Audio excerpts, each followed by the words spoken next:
नमस्कार साथियों, स्वागत है आपका ऑनलाइन स्टडी ग्रुप में। घटनासार की जो वन लाइनर सीरीज है उसको हम लोग कंप्लीट कर चुके हैं और उसके बाद हम लोगों ने एडिटोरिया की जो 20 प्रैक्टिस सेट है उसमें से 14 प्रैक्टिस सेट को भी कंप्लीट कर लिया है। जिन लोगों ने उन प्रैक्टिस सेट को अभी तक नहीं देखा है उनसे मेरी स्पेशल रिक्वेस्ट है कि वो बिल्कुल भी उसको इग्नोर ना करें, क्योंकि कभी भी करंट अफेयर्स केवल किसी एक पत्रिका नहीं अपितु जो भी और प्रतिष्ठित पत्रिका हैं उनको भी साथ में लेके कवर किया जाता है, तभी जो पॉसिबल डेटा है वो एक जगह कलेक्ट हो पाते हैं। इसलिए वो जरूर उस पूरे 14 सीरीज आ चुकी है और इसी के साथ ये जो आज हम लोग घटना सार के जो डिटेलिंग वीडियो है उसको आज स्टार्ट कर रहे हैं।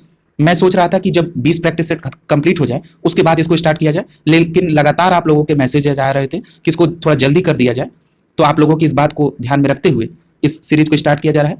कई लोगों का ऐसा भी मानना था कि एडिटोरिया को बीच में रोक के इसको शुरू कर दिया जाए, तो ऐसा पॉसिबल नहीं होता है। कोई एक सीरीज कंप्लीट कर ली जाए तो वो देखी जाती है। अब हम लोग दोनों पैरेलल ले चलेंगे, ठीक है। तो चलिए शुरू करते हैं आज राष्ट्रीय घटनाक्रम। इस राष्ट्रीय घटनाक्रम जो है घटनासार का, इसका 2 पार्ट आएगा क्योंकि एक डिटेलिंग वीडियो बनेगी और बाद में अगर आप लोग कहेंगे तो उसको एक में ऐड कर दिया जाएगा, लेकिन अभी हम लोग इसको 2 पार्ट में कवर करेंगे और इसी तरीके से इस पूरी किताब को कवर करेंगे। तो चलिए शुरू करते हैं राष्ट्रीय घटनाओं पर आधारित इस श्रृंखला को। और इसमें पहला पॉइंट है कि 5 राज्यों में विधानसभा के चुनाव के बाद एक नई सरकार का गठन हुआ।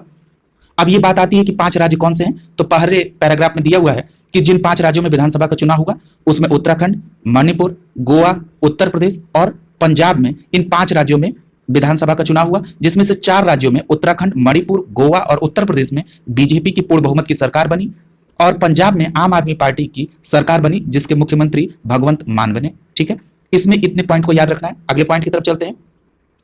मणिपुर में जहां पे बीरेंद्र सिंह ने सीएम पद की शपथ ली, वहीं उत्तराखंड में पुष्कर सिंह धामी, गोवा में प्रमोद सावंत और सबसे बड़े राज्य उत्तर प्रदेश में योगी आदित्यनाथ ने मुख्यमंत्री पद की शपथ ली। यानी इन 5 राज्यों के मुख्यमंत्री का नाम आपने देख लिया। अगले पैराग्राफ में बोल रहा है कि 10 मार्च 2022 को भारत निर्वाचन आयोग द्वारा 5 राज्यों का चुनाव परिणाम जारी किया गया। यहां पे बस इसी केवल एक डेट को याद रखनी है कि 10 मार्च 2022 को 5 राज्यों का चुनाव परिणाम आया। अगला देखिए, 8 जनवरी 2022 को इन 5 राज्यों के चुनाव का कार्यक्रम की घोषणा की गई थी। यानी 8 जनवरी को कार्यक्रम की घोषणा की गई। ठीक है, ये बात याद रख सकते हैं। और इसके अलावा और कुछ नहीं। अब यहां पे डिटेल राज्यों के बारे में हम लोग देखेंगे। पहला राज्य है पंजाब। यहां पे ये याद रखिए कि यहां पे 117 विधानसभा की सीट है और एक बात इंपॉर्टेंट है कि यहां पर एक चरण में चुनाव हुआ और वो कब हुआ, 20 फरवरी 2022 को संपन्न हुआ। यहां चुनाव में आम आदमी पार्टी को सबसे ज्यादा 92 सीट मिली और प्रतिशत के लिहाज से 42% है। दूसरे नंबर पे आपको याद रखना है कि यहां पर दूसरे नंबर पे कांग्रेस को 18 सीटें मिली। ठीक है, और शिरोमणि अकाली दल को 3 और भाजपा को 2 सीटें मिली। ठीक है, तो ये बेसिक पॉइंट याद रखना है। इतने ही पार्टियों का आपको केवल याद रखना है। ठीक है, बाकी जानकारी के लिए बहुजन समाज पार्टी और निर्दलीय को 1-1 सीट मिली। ये पॉइंट इंपॉर्टेंट है कि भगवंत मान पंजाब के 17वें मुख्यमंत्री बने। इस बात को याद रखिएगा। यही एक फैक्ट और इंक्लूड कर लीजिए कि पंजाब में ये 15वीं विधानसभा का चुनाव हुआ था। ठीक है, और मुख्यमंत्री के तौर पर 17वें मुख्यमंत्री भगवंत मान बने। अगला दे रहा है कि उन्होंने, ये डेट इंपॉर्टेंट नहीं कि वो कब चुने गए विधायक दल। यहां देखिए कि 17वें मुख्यमंत्री के तौर पर शपथ ली और उन्होंने ये शपथ शहीद आजम भगत सिंह के पैतृक गांव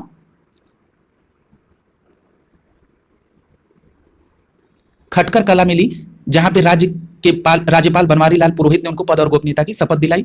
अब यहां पर इंपॉर्टेंट हो जाता है क्योंकि इन्होंने शपथ जो है वो भगत सिंह के पैतृक गांव खटकर कला से ली। तो अब यहां पे हम लोगों को भगत सिंह जी के बारे में भी थोड़ा सा देखना जरूरी होगा, क्योंकि उस पॉइंट को भी कोरिलेट करके कई बार करंट से जो उसके स्टैटिक पार्ट होते हैं उससे भी प्रश्न बना दिया जाता है। तो यहां पे हम देख लेते हैं क्विक रिवीजन के तौर पर कि भगत सिंह का जन्म जो था वो 27 सितंबर 1907 को लायलपुर पाकिस्तान में हुआ। फिर आपके दिमाग में ये बात आ रही होगी कि शपथ तो उन्होंने खटकर कला में ली और अभी आप बता रहे हैं कि लायलपुर पाकिस्तान में उनका जन्म हुआ। तो बात यह है कि खटकर कला में उनके पूर्वज जो थे भगत सिंह के, यानी दादा परदादा, वो रहते थे।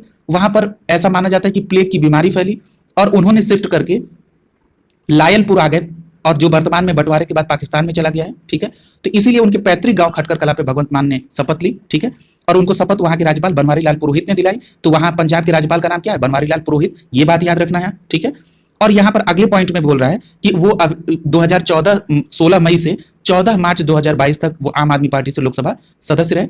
ये बहुत इंपॉर्टेंट नहीं, बस इतना याद रखिएगा कि 14 मार्च 2022 तक वो रहे और उसके पहले सेशन में 2014 से 19 वाले में भी वो सांसद भगवंत मान रहे।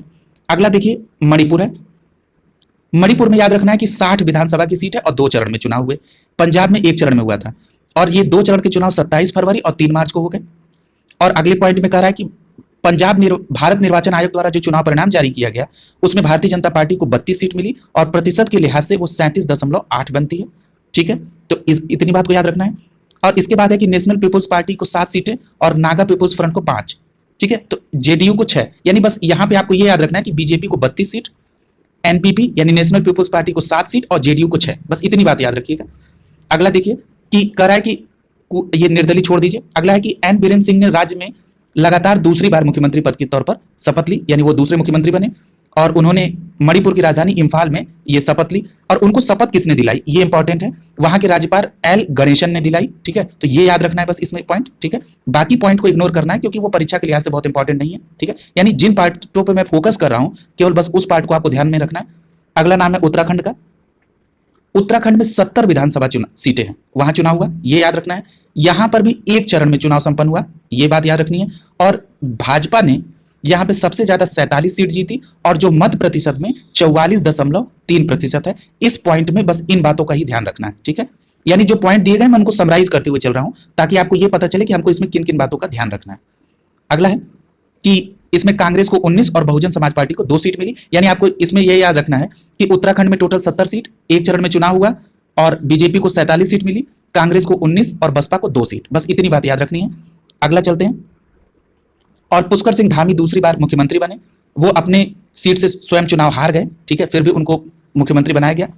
और राज्यपाल कौन है उत्तराखंड के, तो वो हैं गुरमीत सिंह यानी लेफ्टिनेंट जनरल गुरमीत सिंह। उन्होंने शपथ दिलाई। और कितने मंत्री शपथ दिए ये इस पे कोई गौर मत करिए, बस आपको ये याद रखना है कि गुरमीत सिंह ने उनको पद की शपथ दिलाई थी। अगला देखिए, एक बात और याद रखिएगा कि जब ये पुष्कर सिंह धामी मुख्यमंत्री बने तो तीरथ सिंह रावत की जगह पर उनको मुख्यमंत्री बनाया गया और 45 साल की उम्र में वो सबसे कम उम्र के मुख्यमंत्री बने उत्तराखंड के। इस बात को याद रख सकते हैं। अगला देखिए, गोवा का नंबर है। गोवा में ये याद रखना है कि यहाँ पे 40 सीटें हैं और एक चरण में हुआ। अभी तक केवल 2 चरण में मणिपुर में हुए हैं, बाकी पंजाब में 1 चरण, उत्तराखंड में 1 चरण और गोवा में भी 1 चरण। ठीक है, यहाँ पर जो आयोग ने रिजल्ट जारी किया उसमें भारतीय जनता पार्टी को 20 सीटें मिली और प्रतिशत के आधार पर 33.3 बनती हैं। और यहाँ पर आगे देखिए कि कांग्रेस को 11 सीट मिली गोवा में और आम आदमी पार्टी को 2 सीट। बस इतनी बात याद रखनी है।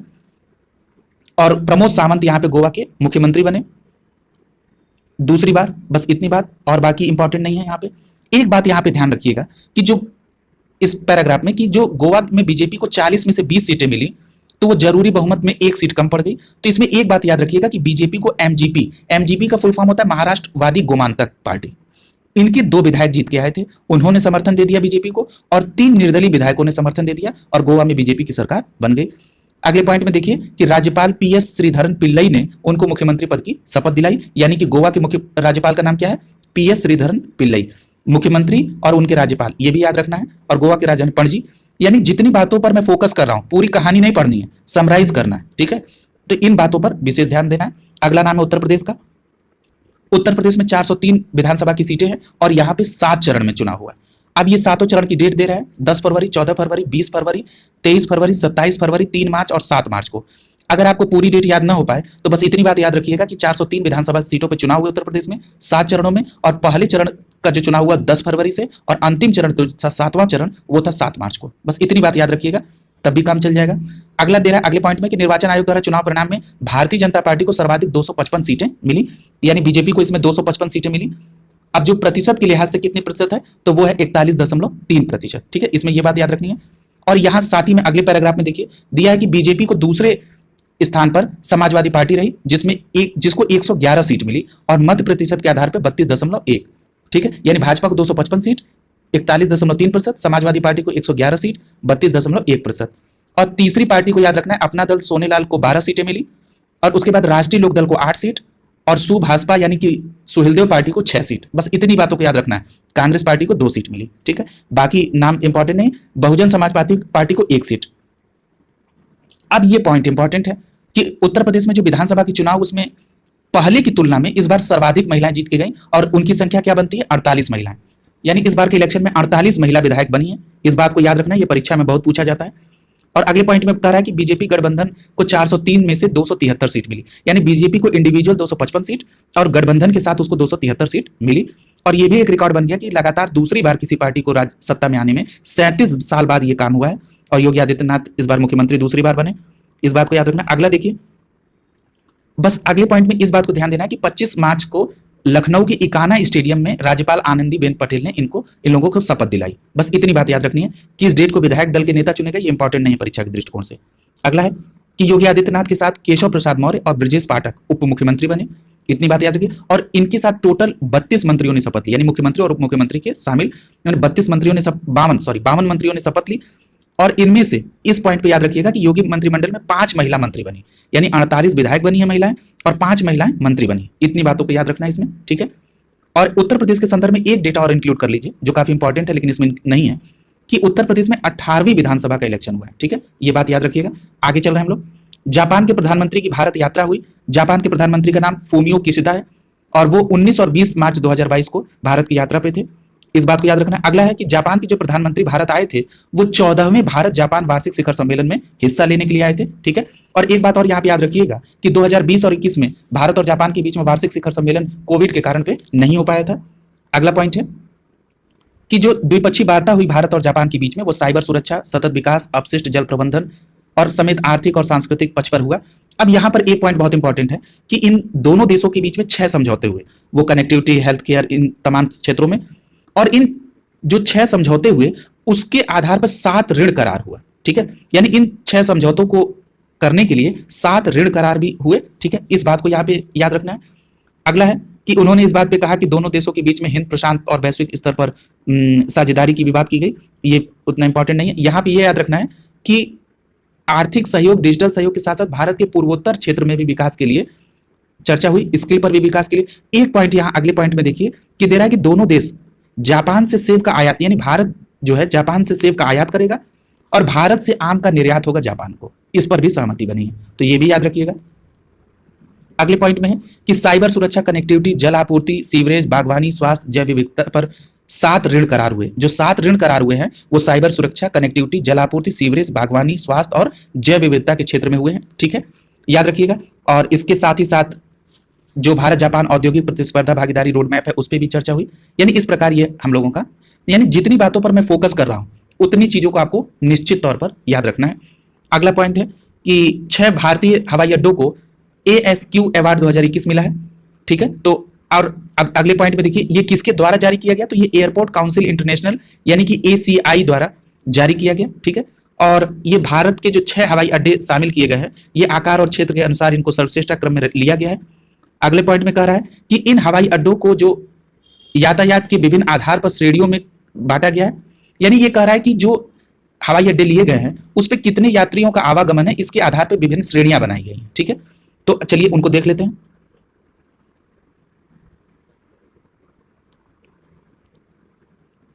यानी कि हाँ, अब इस पैराग्राफ में ध्यान दीजिएगा कि 33 मानकों को ध्यान में रख के ये बनाया गया, ठीक है।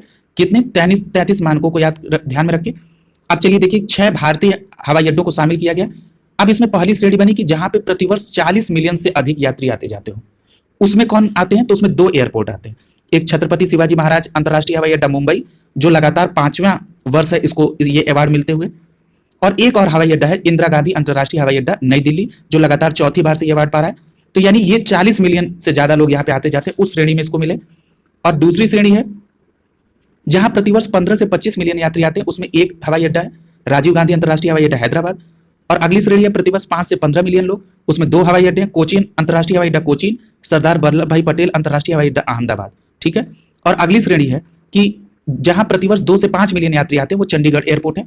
यानी आपको जो, अगर मान लीजिए कि ये श्रेणी याद ना हो पाए तो कम से कम आपको 6 भारतीय हवाई अड्डों का नाम तो याद रखना होगा। कि मान लीजिए अगर कभी पूछ दिया कि इनमें से कौन हवाई अड्डा शामिल नहीं है, या पूछ दे कि इनमें से किस हवाई अड्डे को 6 भारतीय हवाई अड्डों के ASQ अवार्ड में शामिल किया गया है, तो इसलिए नाम याद रखना होगा। मैं क्विक रिवीजन कर दे रहा हूँ। छत्रपति शिवाजी महाराज अंतर्राष्ट्रीय हवाई अड्डा मुंबई लिया गया, इंदिरा गांधी अंतर्राष्ट्रीय हवाई अड्डा नई दिल्ली को लिया गया, राजीव गांधी इंटरनेशनल एयरपोर्ट हैदराबाद को लिया गया, कोचीन इंटरनेशनल एयरपोर्ट कोचीन को लिया गया, सरदार वल्लभ भाई पटेल इंटरनेशनल एयरपोर्ट अहमदाबाद को लिया गया और चंडीगढ़ एयरपोर्ट को लिया गया। इस प्रकार ये 6 एयरपोर्ट शामिल हुए।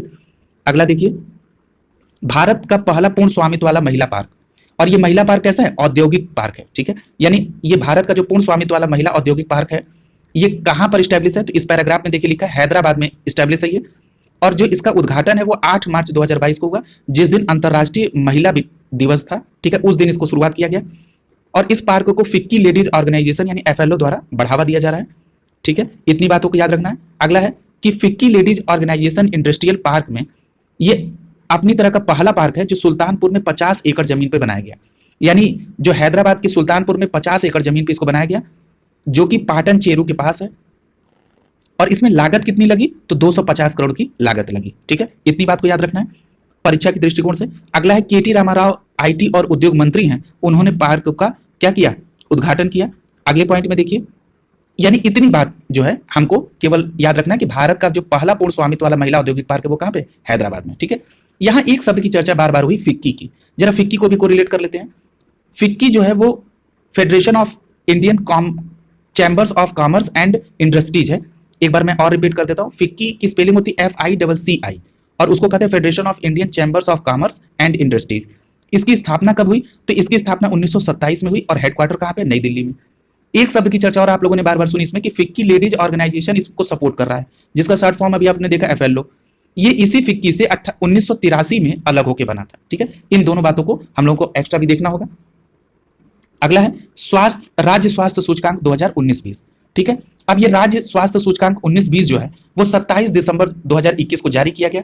यहां पर ये इंपॉर्टेंट है कि किसके द्वारा जारी किया गया, तो लिखा है कि नीति आयोग द्वारा ये जारी किया गया और ये चौथा संस्करण था। ठीक है, इस बात को याद रखना है। आगे देखिए, इस रिपोर्ट के अनुसार ओवरऑल परफॉर्मेंस में केरल शीर्ष पर है, यानी ओवरऑल परफॉर्मेंस में केरल शीर्ष पर है। और सब इस सूचकांक में सबसे निचले स्तर पर कौन है, उत्तर प्रदेश। अब ये देखिए उत्तर प्रदेश के लिहाज से भी इंपॉर्टेंट है, यानी कि इस राज्य स्वास्थ्य सूचकांक में नंबर 1 पे कौन है, केरल, और सबसे लास्ट में कौन है, उत्तर प्रदेश है। ठीक है, लेकिन उसी पॉइंट में आगे लिख रहा है कि हालांकि प्रदर्शन सूचकांक में सुधार के मामले में उत्तर प्रदेश का अग्रणी स्थान है। मतलब यानी कि अगर हम ओवरऑल परफॉर्मेंस में देखें तो उत्तर प्रदेश सबसे लास्ट में है, लेकिन अगर उसने अपने प्रदर्शन को सुधारने के मामले में राज्यों को देखा जाए तो उसमें उत्तर प्रदेश नंबर 1 पे है। ठीक है, ये बात याद रखिएगा, ये फैक्ट बहुत इंपॉर्टेंट है उत्तर प्रदेश के लिहाज से। आगे एक सूची दी हुई है राज्यों का स्कोर के साथ, आपको बस अगर ज्यादा फोकस करना है तो टॉप 3 देख लीजिए। यानी राज्य स्वास्थ्य सूचकांक में नंबर 1 पे केरल, दूसरे नंबर पे तमिलनाडु और तीसरे नंबर पे तेलंगाना। ये नाम देख लेना है और नीचे से देख लेना है कि सबसे लास्ट में कौन है, उत्तर प्रदेश, उससे थोड़ा ऊपर कौन है, बिहार, और उससे ऊपर मध्य प्रदेश। यानी लास्ट से 3 चलेंगे तो उत्तर प्रदेश, बिहार और मध्य प्रदेश, और ऊपर से चलेंगे टॉप से ओवरऑल परफॉर्मेंस में तो केरल नंबर 1 पे, तमिलनाडु दूसरे नंबर पे और तीसरे नंबर पे तेलंगाना है। ठीक है, और अगर सुधार के मामले में देखेंगे कि जिन्होंने अपने प्रदर्शन सुधार किया हो तो उसमें उत्तर प्रदेश का नंबर 1 है। ये भी बात याद रखिएगा। अगला देखिए, हाँ यही दिया है कि प्रदर्शन सुधार के मामले में बड़े राज्यों की श्रेणी में उत्तर प्रदेश पहले स्थान पे है, ये हम लोग देख चुके हैं। कह रहा है इसके बाद असम, तेलंगाना ये है, तो यानी आप 3 नाम इसमें भी याद कर लीजिए कि जिन्होंने प्रदर्शन में सुधार किया है उसमें नंबर 1 पे उत्तर प्रदेश है, दूसरे नंबर पे असम है, तीसरे पे तेलंगाना। ठीक है, इतनी बातों को बस याद रखना है केवल। आगे देखिए,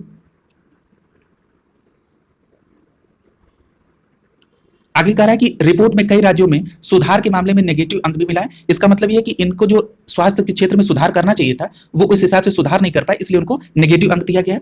इसमें हिमाचल प्रदेश है, छत्तीसगढ़ है, राजस्थान है, हरियाणा है, कर्नाटक है। ठीक है, यानी कि इन राज्यों का भी दिमाग में रहना चाहिए कि हिमाचल प्रदेश, छत्तीसगढ़, राजस्थान, हरियाणा और कर्नाटक को नेगेटिव रैंकिंग मिली है। ये पॉइंट काफी इंपॉर्टेंट है परीक्षा के लिए कि जो ये रिपोर्ट जारी की राज्य स्वास्थ्य सूचकांक की, इसका शीर्षक क्या है, इसका शीर्षक है स्वस्थ राज्य प्रगतिशील भारत। ठीक है, ये बात याद रखिएगा और इसमें बस यही है। और ये आगे इसमें दे रहा है कि जो नीति आयोग के उपाध्यक्ष है राजीव कुमार थे, CEO कौन है, अमिताभ कांत थे। ठीक है, इन लोगों ने इसमें वो की। और इसके साथ एक चीज और याद रखिएगा कि इस रिपोर्ट को नीति आयोग ने विश्व बैंक की तकनीकी सहायता और स्वास्थ्य एवं परिवार कल्याण मंत्रालय के गहन परामर्श से किया था। ठीक है, ये भी इंपॉर्टेंट हो जाता है। अगला एक फैक्ट इसमें यह दिया है कि छोटे राज्यों की श्रेणी में अगर आप देखें तो मिजोरम और मेघालय काफी अच्छी अधिकतम वार्षिक क्रमिक प्रगति के दर्ज की है। यानी छोटे राज्यों में अच्छी क्रमिक वृद्धि किसकी है, तो मिजोरम मेघालय की है। वहीं केंद्र शासित प्रदेश यानी UT यानी यूनियन टेरिटरी की बात की जाए तो उसमें दिल्ली और उसके बाद जम्मू कश्मीर का एक अच्छा क्रमिक प्रदर्शन है। यानी ये टॉपिक भी इंपॉर्टेंट है। अगला देखिए, इन्होंने कहा कि नीति आयोग के जो उपाध्यक्ष राजीव कुमार हैं उन्होंने कहा कि इस सूचकांक को जारी करने के पीछे का यह है कि राज्यों के बीच में प्रतिस्पर्धा बने कि कौन अच्छा करेगा, और सहकारी संघवाद का एक ये अच्छा उदाहरण है, ये इन्होंने इस पे कहा। इस आगे देखिए, कह रहा है कि इसके द्वारा एक दूसरे से सीखने के लिए मिलेगा। यह परीक्षा के लिहाज से कोई इंपॉर्टेंट बहुत नहीं है,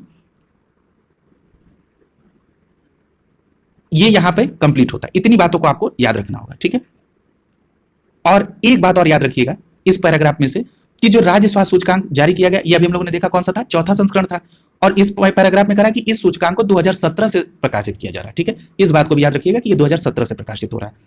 अगले टॉपिक की तरफ चल रहे हैं। दिया है कि आईआईटी मद्रास ने ARIIA रैंकिंग 2021 में पहला स्थान प्राप्त किया है। चलिए इसको भी देख लेते हैं। ये आईआईटी मद्रास ने ये जो लिखा है ARIIA, इसका फुल फॉर्म क्या है? तो इसका फुल फॉर्म है Atal ranking of institution on innovation achievement. ठीक है, ये इसका फुल फॉर्म है, तो याद रखिएगा। तो इसमें जो दिया है पहले पॉइंट में देखिए कि आईआईटी मद्रास ने CFTIS, अब ये क्या है CFTIS? तो जो ये CFTIS होता है इसका फुल फॉर्म होता है कि सेंट्रली फंडेड टेक्निकल इंस्टीट्यूट, यानी ऐसे टेक्निकल इंस्टीट्यूट जो सेंट्रल द्वारा फंड दिए गए, उनमें केंद्रीय विश्वविद्यालय और राष्ट्रीय महत्व के संस्थान जो तकनीकी हैं, उसमें लगातार तीसरे वर्ष, ठीक है, Atal ranking of institution on innovation achievement, जिसको शॉर्ट फॉर्म में अभी ARIIA दिया था, उसमें पहला स्थान मिला है किसको? आईआईटी मद्रास को। यहां एक पॉइंट और याद रखिएगा, लगातार तीसरे वर्ष ये मिला है। ठीक है, तो ये आईआईटी मद्रास की बात हो गई। आगे देखिए, ये इंपॉर्टेंट नहीं है।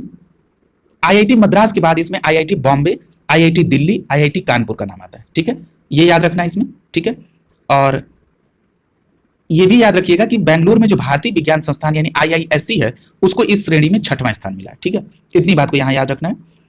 आप देखिए अन्य श्रेणी में पूछ रहा है, जैसे राज्य और डीम्ड विश्वविद्यालय की श्रेणी में पंजाब विश्वविद्यालय जो चंडीगढ़ में है उसको मिला है, यानी ये राज्य और डीम्ड विश्वविद्यालय की श्रेणी की बात कर रहा है। ठीक है, अगला दिया है कि सरकारी इंजीनियरिंग कॉलेजों की श्रेणी में किसको मिला? तो इसमें मिला पुणे को। ठीक है, ये याद रखना है इसमें। ठीक है, इतनी बात। अगला पॉइंट देखिए, अब कह रहा है कि निजी विश्वविद्यालय की श्रेणी में Kalinga institute of industrial technology सोरघा उड़ीसा को मिला। ठीक है, यानी ये निजी क्षेत्र में मिला। ठीक है, निजी क्षेत्र में, यानी कि अभी हम लोगों ने किसमें देख लिया? आईआईटी मद्रास को ओवरऑल तकनीकी वाले क्षेत्र में लगातार तीसरे वर्ष, राज्य के डीम्ड विश्वविद्यालय में देखा जाए तो पंजाब विश्वविद्यालय को, सहकारी इंजीनियरिंग में देखा जाए तो पुणे इंजीनियरिंग को, और निजी विश्वविद्यालय में देखा जाए तो कलिंग इंस्टीट्यूट उड़ीसा को मिला। ठीक है, अब वहीं आगे आप देखिए कि महाराष्ट्र में CH Raisoni college of engineering को नवीन निजी कॉलेज की श्रेणी में इसको अवार्ड मिला। और आगे अगला पॉइंट इसमें ये है कि इंदिरा गांधी राष्ट्रीय मुक्त विश्वविद्यालय जिसको इग्नू कहते हैं, केंद्र द्वारा वित्त पोषित संस्थान में ये सबसे ऊपर है। ठीक है, ये याद रखना है।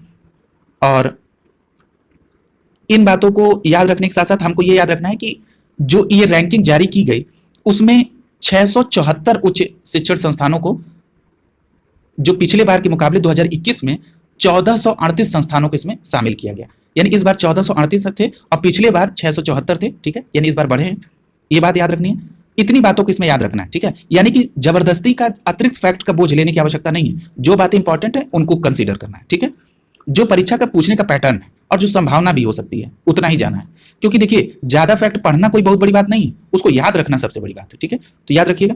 अगला देखिए कि रेलगाड़ियों को टकराने से बचाने के लिए कवच प्रणाली का सफल परीक्षण किया गया।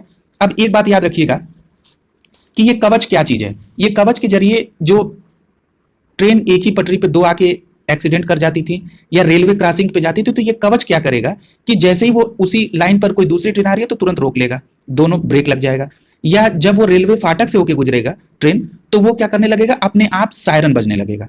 ये कवच प्रणाली है, यानी कि इसका काम ये क्या इसका है, तो ये जीरो एक्सीडेंट मिशन के तहत इसको क्या, यानी एक्सीडेंट से बचने के लिए। ठीक है, आइए इसको जरा देख लेते हैं। कह रहा है कि 4 मार्च 2022 को इसको रेलगाड़ियों को टकराने से बचाने के लिए कवच प्रणाली का सफल परीक्षण हुआ। इसमें अश्विनी वैष्णव जो रेल मंत्री हैं वर्तमान में, वो खुद ट्रेन में बैठकर इसका निरीक्षण किए। काफी ये प्रचलित भी हुआ था, ये वीडियो वायरल भी बहुत हुआ था, इसलिए इस बात को याद रखिएगा, ये बहुत इंपॉर्टेंट भी है फैक्ट। अब एक चीज और याद रखिएगा कि इसमें दिया है कि रेल मंत्री जो इसमें यह याद रखना है कि सिकंदराबाद में इसका परीक्षण किया गया और रेल मंत्री संत नगर शंकरपल्ली मार्ग पर गुल्लागुडा रेलवे स्टेशन की तरफ से आने वाली ट्रेन पर बैठे थे।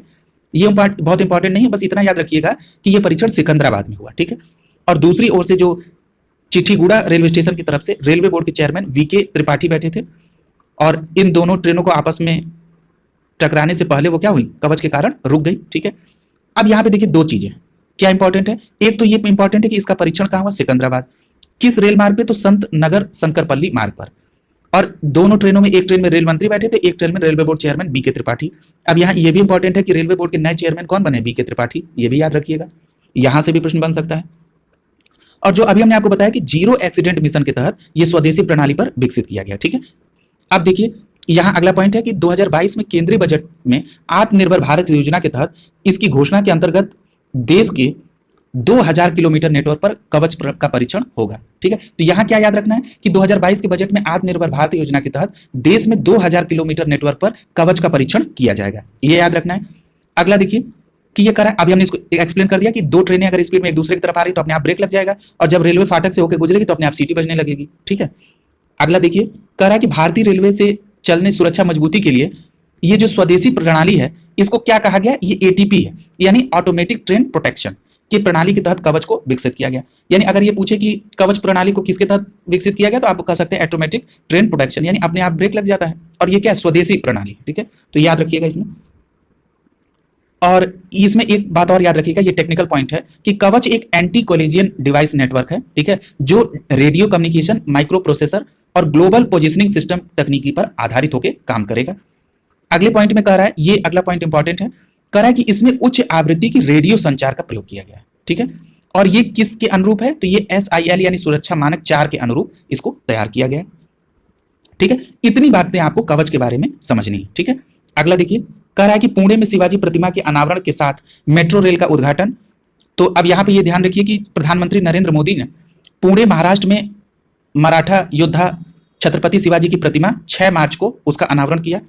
यहां इंपॉर्टेंट यह है कि ये मूर्ति जो है वो 1850 किलोग्राम गन मेटल से बनी है, और उससे ज्यादा इंपॉर्टेंट है कि ये 9.5 फीट ऊंची है, यानी इसकी ऊंचाई कितनी है, 9.5 फीट है। ठीक है, और वेट में ये 1850 किलोग्राम गन मेटल का है। अब आगे देखिए कह रहा है कि इसमें जो हम लोगों ने पुणे में शिवाजी प्रतिमा देख ली, उसके साथ साथ एक और बात यहां पे ध्यान रखनी है कि मेट्रो का भी यहां पर शुभारंभ किया प्रधानमंत्री ने। ये जो पुणे मेट्रो थी है वो 11,400 करोड़ की लागत है, जिसके तहत 32.2 किलोमीटर लंबी ये परियोजना है। उस 32.2 किलोमीटर में से 12 किलोमीटर के विस्तार का शुभारंभ प्रधानमंत्री जी द्वारा किया गया। ठीक है, ये बात याद रखनी है। और एक बात और यहां याद रखिएगा, क्योंकि कई बार ऐसा पूछ देता है कि ये इसका कोच किस से बना हुआ है, उस लिहाज से ये प्रश्न इंपॉर्टेंट है कि जो पुणे में मेट्रो बनी, ये भारत की पहली ऐसी परियोजना है जो मेक इन इंडिया के तहत इसमें जो एल्युमिनियम बॉडी के कोच बने। ठीक है, तो ये भी पूछ सकता है कि इसमें किस से इनके कोच बने, तो आपको याद रखना है कि इसमें एल्युमिनियम बॉडी के कोच बने हैं। अगले पॉइंट में कह रहा है कि पीएम मोदी ने पुणे में मूला मुथा नदी, अब याद रखिएगा कई बार पूछ देता है कि निम्नलिखित में से किस जगह पर मूला मुथा नदी है, तो पूछ दे, समझ में आएगा नहीं कि ये नदी कहां से आ गई, तो ये करंट से ली गई नदी, यानी कि पुणे में कौन सी नदी है, मूला मुथा नदी। अब उस मूला मुथा नदी पे क्या हुआ, तो आगे दे रहे हैं कि मूला मुथा नदी परियोजना का कायाकल्प और प्रदूषण उन्मूलन आधारशिला रखी गई। यानी कह रहा है कि पीएम मोदी ने पुणे में जो मूला मुथा नदी है उसकी कायाकल्प यानी और उसको प्रदूषण मुक्त करने के लिए ये परियोजना का इसमें आधारशिला रखी। एक बात यहां पे याद रखनी है कि ये 9 किलोमीटर के हिस्से का होना है और इसमें पैसा लगेगा 1080 करोड़ रुपए। ठीक है, इस बात को बस इतनी याद रखनी है यहां पे। अगला देखिए 11वीं सदी के जो संत हैं रामानुजमचार्य, उनकी प्रतिमा है उसका लोकार्पण हुआ, और उस प्रतिमा को नाम क्या दिया गया, स्टैचू ऑफ इक्वेलिटी। याद रखिएगा इस तरह के प्रश्नों को जब हम लोग एडिटेरिया की प्रैक्टिस सीरीज चला रहे थे, जो लोग इसको कंटिन्यू देख रहे होंगे वो इसको बहुत अच्छे से कोरिलेट कर रहे होंगे, वहां पर भी हमने इसकी डिटेल चर्चा की है। तो इसीलिए मैं कह रहा हूं कि जो भी सीरीज चल रही है वो परीक्षा के दृष्टिकोण से महत्वपूर्ण है, और हमने आपसे बार बार कहा था कि जब भी हम कोई भी सीरीज चलाएंगे तो जो दूसरी पत्रिका में है उसको भी कोरिलेट करते हुए चलेंगे। ठीक है, ताकि हम लोगों का जो एक करंट पर जो पकड़ है वो आपकी पूरी बन सके। ठीक है, ये मेरा एक मेन उद्देश्य है कि आपकी पकड़ को बनाए। देखिए केवल पढ़ना विकल्प नहीं है, उसको एक्सप्लेन करना, संभावित प्रश्न को देखना, और करंट के साथ साथ क्या स्टैटिक पार्ट से भी उससे प्रश्न बन सकता है उसको भी समाहित करना। यही कारण है कि आज के इस पार्ट को 2 पार्ट में लिया जा रहा है। ठीक है, जो भी काम किया जाए वो अच्छे से होना चाहिए। ये नहीं है कि यानी अगर मान लीजिए आप समय भी दें और आपको कुछ क्वालिटी भी ना मिले, कुछ गेन भी ना हो पाए, समझ में भी ना आए, तो क्या मतलब है। ठीक है, तो चलिए इसको देख लेते हैं, स्टैचू ऑफ इक्वेलिटी को, जिसका उद्घाटन कहां पे हुआ, हैदराबाद में। देखिए दिया है कि 11वीं सदी के वैदिक और दार्शनिक और समाज सुधारक थे कौन, रामानुजमचार्य, जिनका तेलंगाना राज्य के हैदराबाद में इनकी स्टैचू ऑफ इक्वेलिटी के नाम से प्रतिमा लगी। अब देखिए यहां इंपॉर्टेंट क्या है, पूछ सकता है कि निम्नलिखित में से रामानुजमचार्य किस सदी के हैं, तो 11वीं सदी की, ये याद रखना है। और किस राज्य में लगी, तेलंगाना, और उसमें हैदराबाद में। ठीक है, अब आगे देखिए कह रहा है कि ये जो मूर्ति लगी है प्रतिमा, वो 5 धातुओं से मिलकर बनी है। कौन कौन सी, कॉपर, सिल्वर, गोल्ड, जिंक और टाइटेनियम, ये भी बात याद रखिएगा। और ये प्रतिमा जो कितनी ऊंची है, तो ये 216 फीट ऊंची है, और विश्व में जो बैठी हुई मुद्रा की जो प्रतिमा है उसमें ये दूसरी सबसे ऊंची प्रतिमा है। आगे दे रहा है कि यह प्रतिमा बैठी प्रतिमा वाली विश्व की दूसरी सबसे ऊंची प्रतिमा है। यानी जो भी प्रतिमा बैठी हुई स्वरूप में है उसमें ये दूसरे स्थान पर, ये भी इंपॉर्टेंट है परीक्षा के दृष्टिकोण से। और ये जो मूर्ति जो जिस बेस पर बैठी है वो 45 फीट ऊंचा है। ये फिर नहीं होगा, 45 नहीं, सॉरी 54 फीट ऊंचे आधार पर ये भवन बना है। यानी कि ये जो 54 फीट पर जिस उसका नाम क्या रखा गया है, इसका नाम भद्रवेदी रखा गया है।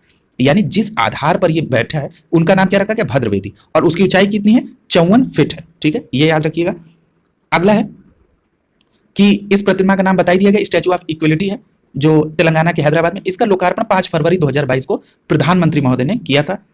एक चीज और याद रखिएगा कि ये जो स्टैचू ऑफ इक्वलिटी का पूरा प्रोजेक्ट है ये 45 एकड़ में है और इसमें लागत रखनी है 1000 करोड़ रुपए।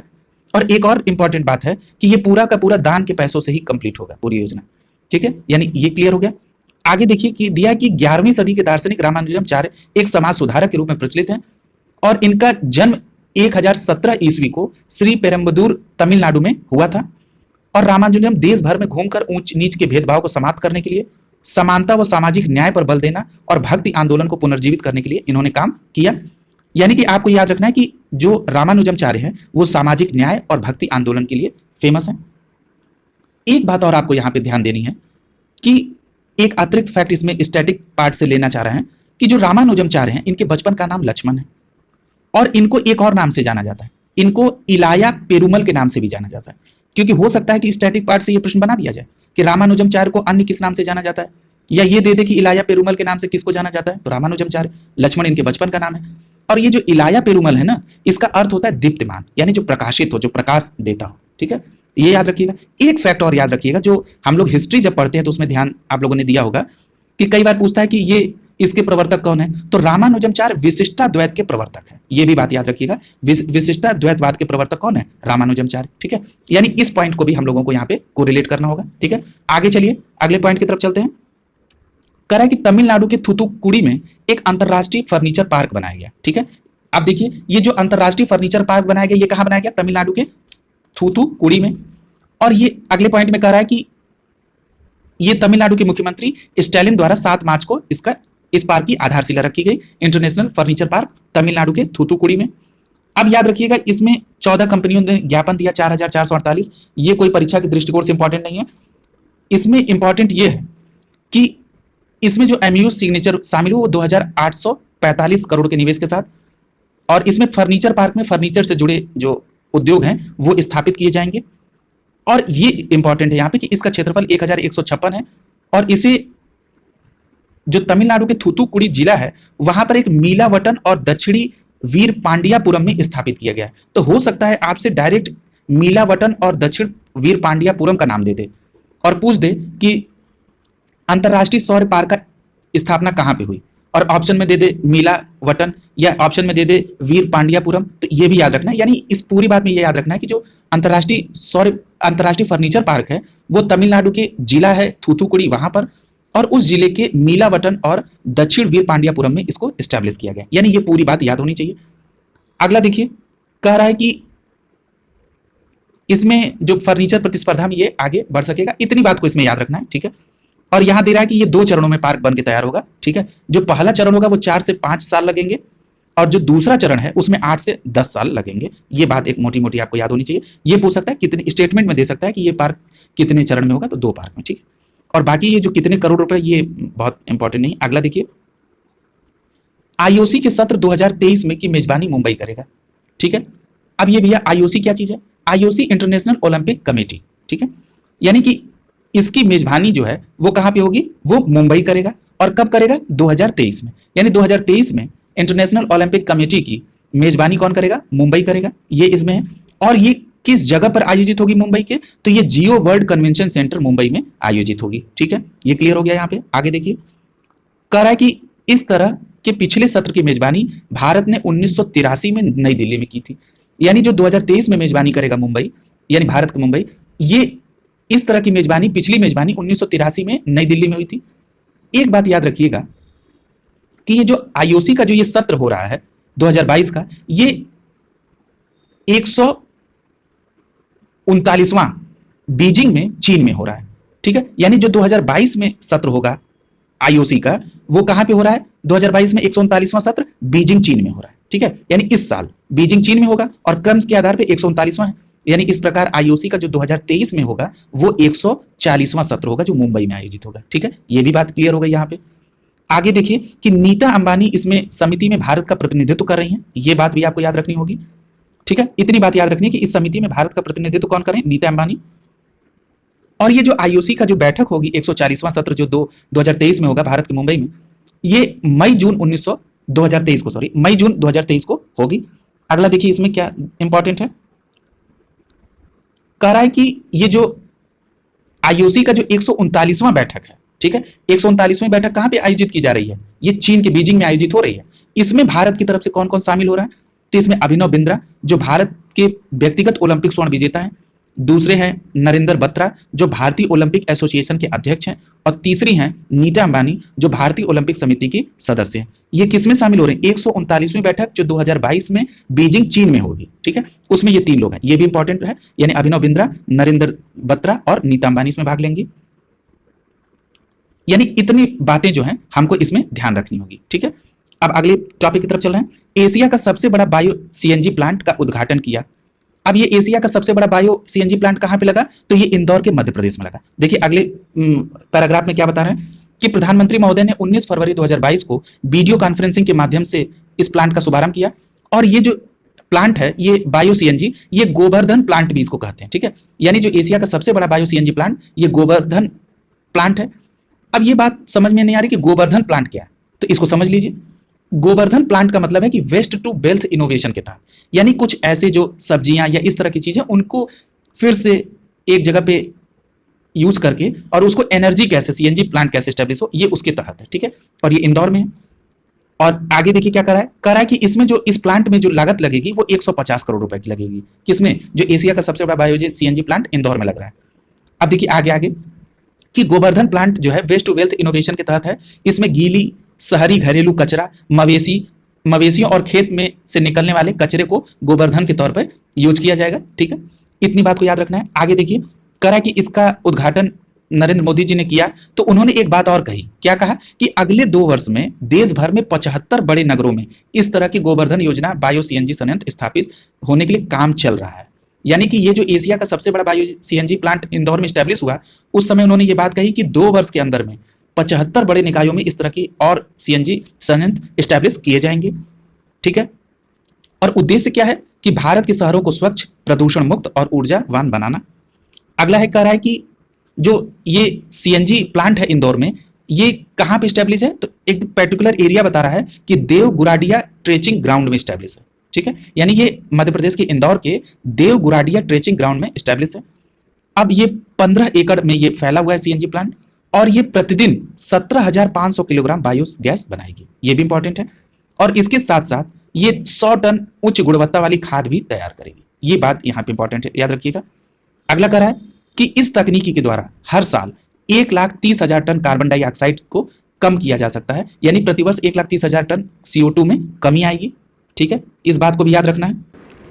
आगे देखिए, और ये पीपीपी मॉडल पे तैयार किया जा रहा है। ठीक है, और 20 वर्षों का करार है। ठीक है, आगे देखिए अगला है कि भारत यूएई वर्चुअल शिखर सम्मेलन। याद रखिएगा कि भारत और यूएई के बीच में जो वर्चुअल शिखर सम्मेलन हुआ, उसमें भारत की तरफ से नरेंद्र मोदी जी और अबू धाबी के क्राउन प्रिंस शेख मोहम्मद बिन जायद अल नहयान आए, और ये 18 फरवरी को 2022 में वर्चुअल तरीके से हुई। एक बात याद रखिएगा कि इसमें जो ये जो वर्चुअल सम्मेलन हो रहा है भारत और यूएई के बीच में, इसका शीर्षक क्या है, ये इंपॉर्टेंट है। तो इसका शीर्षक है भारत और संयुक्त अरब अमीरात व्यापक सामरिक साझेदारी में प्रगति, नए मोर्चे, नए मील का पत्थर। ठीक है, ये इसका शीर्षक है, ये बात याद रखिएगा।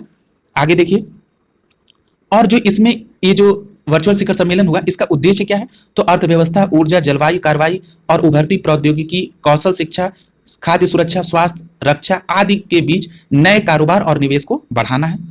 याद रखिएगा इसी दौरान, यानी ये जो भारत यूएई वर्चुअल शिखर सम्मेलन हुआ, इसी दौरान भारत और यूएई व्यापक आर्थिक भागीदारी समझौते पर भी सिग्नेचर हुआ, जिसको CEPA कहते हैं। ठीक है, यानी कि कॉम्प्रिहेंसिव इकोनॉमिक पार्टनरशिप एग्रीमेंट पर भी हस्ताक्षर हुआ। और इस प्रकार जो बाजार पर अधिक टैरिफ शुल्क है उसको भी कम करने पर विचार विमर्श हुआ।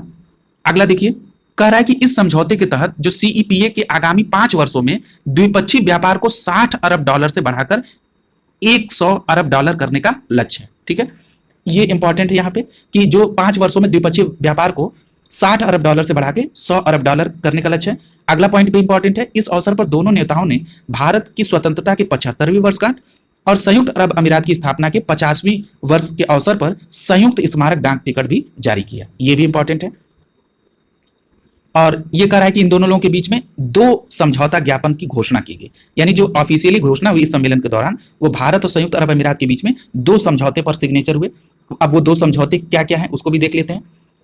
एक है खाद्य सुरक्षा कॉरिडोर पहल, जो एपीडा और डीपी वर्ल्ड और अल दाहिरा के बीच में हुई, और दूसरा समझौता हुआ वित्तीय परियोजना, ठीक है, जो भारत की गिफ्ट सिटी और अबू धाबी की ग्लोबल मार्केट के बीच समझौता हुआ। यानी 2 समझौते हुए, एक खाद्य सुरक्षा कॉरिडोर पहल, जो इसमें कौन कौन सी कंपनियां, तो ये एपीडा और डीपी वर्ल्ड और अल दाहिरा के बीच हुआ, और दूसरा समझौता हुआ वित्तीय परियोजना का, जो किसके बीच हुआ, भारत की गिफ्ट सिटी और अबू धाबी की ग्लोबल मार्केट के बीच हुआ। ठीक है, इस बात को याद रखना है और संख्या जरूर याद रखिएगा कि 2 समझौते हुए। कई बार पूछ देता है कि इन दोनों लोगों के बीच में कितने समझौते हुए, या ये पूछ देगा कि कितने से कितने तक, तो याद रखना है कि $60 अरब से लेके उसको $100 अरब तक पहुंचाने का लक्ष्य है। ठीक है, और किसके तहत है, तो सीईपीए के तहत है। ठीक है, यहां आगे देखिए, इसके अलावा दोनों देशों के बीच में जलवायु परिवर्तन और शिक्षा के क्षेत्र में भी सहयोग पर बात की गई।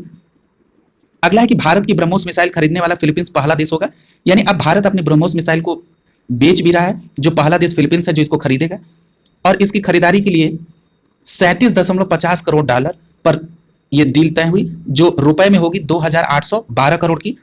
और ये फिलीपींस के क्वेजोन सिटी में ये समझौता हुआ 28 जनवरी 2022 को। ये बात याद रखनी है। और ये कह रहा है कि भारत अभी तक शस्त्रों के आयात में एक बड़े आयातक के तौर पे जाना जाता था, लेकिन अब वो फिलीपींस की नौसेना को भारत के ब्रह्मोस सुपर मिसाइल भी भेजेगा, और अब वो मिसाइल के निर्यात में भी अपनी भागीदारी सुनिश्चित करना चाहता है। और इसमें आगे आपको क्या देखना है कि भारत और की जो मिसाइल है ये जहाज रोधी संस्करण के तौर पे समझौता हुआ है। ठीक है, इतनी बातों को इसमें याद रखना है। ठीक है, अब अगले टॉपिक को देखते हैं। केवल उन्हीं बिंदुओं को समाहित किया जा रहा है जो परीक्षा के दृष्टिकोण से इंपॉर्टेंट है। अगला देखिए, एसडीजी लक्ष्य प्राप्त करने में भारत 192 देशों में 120वां स्थान है। अब इसमें देखिए कह रहे हैं कि जो पर्यावरण मंत्री हैं भूपेंद्र यादव, उन्होंने centre for science and environment, जिसका शॉर्ट फॉर्म है SCSE, उसके तहत सेंटर फॉर एनवायरनमेंट रिपोर्ट 2021 जारी की। ठीक है, अब इस रिपोर्ट में क्या कहा गया, इस रिपोर्ट में 192 देशों की सूची में, ठीक है, एसडीजी लक्ष्य यानी सस्टेनेबल डेवलपमेंट गोल को पाने में 192 देशों की सूची में भारत का स्थान कौन सा है, तो भारत का स्थान 120वां है, और पिछले साल भारत का स्थान 117 था। ठीक है, ये बात याद रखनी है। और इसमें कहा गया कि एक इनकी पत्रिका है CSE की डाउन टू अर्थ, उसके संपादक महापात्रा ने कहा कि इसमें विभिन्न क्षेत्रों में भारत की प्रगति को दिखाया गया है। अब इसमें एक बात और है कि एसडीजी के तहत जो भारत के जो 17 लक्ष्य हैं यानी सस्टेनेबल डेवलपमेंट गोल के, उसको 2022 की डेडलाइन में कुछ ऐसे भी चीजें जिसमें भारत चूक सकता है। ठीक है, यानी उसमें अच्छी प्रगति नहीं है। और इसमें भी ये भी याद रखना है कि इस रैंकिंग में भारत को जो है वो 100 में से 66 इसमें स्कोर प्राप्त हुआ है। ठीक है, और उसकी रैंकिंग कौन सी है, तो 120 है। ये भी बात याद रखनी है। अगला दे रहा है कि अगर हम दक्षिण एशियाई देशों में देखें तो पाकिस्तान को छोड़ दे तो भारत सबसे पीछे है। यानी कह रहा है कि नवीन आंकड़ों के अनुसार भारत पाकिस्तान को 129 स्थान को छोड़ दे तो सभी दक्षिण एशियाई देश में पीछे है। ठीक है, ये भी बात याद रखनी है। अब यहां आगे दे रहा है कि सतत विकास लक्ष्यों के प्रदर्शन में राज्यों की क्या स्थिति है, तो याद रखिएगा कि इसमें औसत में बिहार 14वें और यूपी 15 लक्ष्यों में पीछे है। ठीक है, अब इसमें कह रहा है कि सर्वश्रेष्ठ प्रदर्शन किसने किया, तो केरल, तमिलनाडु, हिमाचल, गोवा, कर्नाटक, आंध्र प्रदेश और उत्तराखंड जो है इन्होंने सर्वश्रेष्ठ प्रदर्शन किया। ठीक है, कौन कौन है, केरल, तमिलनाडु, हिमाचल, गोवा, कर्नाटक, आंध्र प्रदेश और उत्तराखंड। और कह रहा है कि गरीबी खत्म करने में यूपी, बिहार और ये लोग पीछे हैं। और एक चीज और याद रखिएगा कि नागरिकों को जो पेयजल प्रदान कर पाने में दिल्ली, राजस्थान, असम, पंजाब का बहुत खराब पोजीशन है। ये पॉइंट इसमें सबसे महत्वपूर्ण है कि केंद्र शासित प्रदेश यानी यूटी है, उसमें चंडीगढ़ पहले और दिल्ली और लक्षद्वीप और पुदुचेरी ये दूसरे स्थान पर है।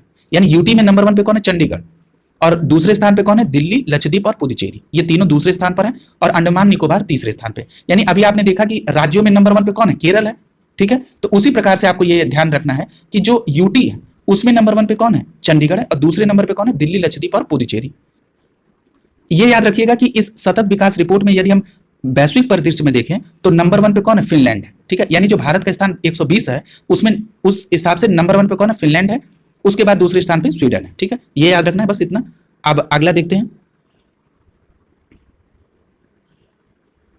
कह रहा है कि उत्तराखंड में अस्कोट वन्यजीव अभयारण्य ये इको सेंसिटिव जोन घोषित कर दिया गया है।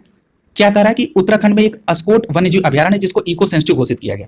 अब ये इको सेंसिटिव घोषित किया गया, इससे पहले ये जानना जरूरी है कि ये जो अस्कोट वन्यजीव अभयारण्य है ये उत्तराखंड के पिथौरागढ़ में है। कई बार पूछ देता है जिले का नाम, तो याद रखिएगा अस्कोट वन्यजीव अभयारण्य कहाँ पे है, पिथौरागढ़ में है। और ये भारत के पर्यावरण वन और जलवायु मंत्रालय ने इसको अधिसूचना जारी करके इसको सेंसिटिव जोन घोषित किया है। और एक चीज और याद रखिएगा कि ये जो अस्कोट वन्यजीव अभयारण्य है ये काली नदी और उसकी सहायक जल संभर क्षेत्र में स्थित है, ठीक है। और ये इको सेंसिटिव जोन जो है ये पहला इको सेंसिटिव जोन है उत्तराखंड का जिसमें एक भी गांव शामिल नहीं है। और ये यहाँ इंपॉर्टेंट ज्यादा हो रहा है कि अस्कोट वन्यजीव अभयारण्य 600 मीटर से 700 मीटर की ऊंचाई पर है और किस नदी के किनारे, तो ये काली नदी और उसकी सहायक जल संभर क्षेत्र में स्थित है। यह भी याद रखना है कि जो अस्कोट वन्यजीव विहार है इसमें पौधों की 2600 से ज्यादा प्रजातियां, पक्षियों की 250 और स्तनियों की 37 प्रजातियां यहां पर हैं।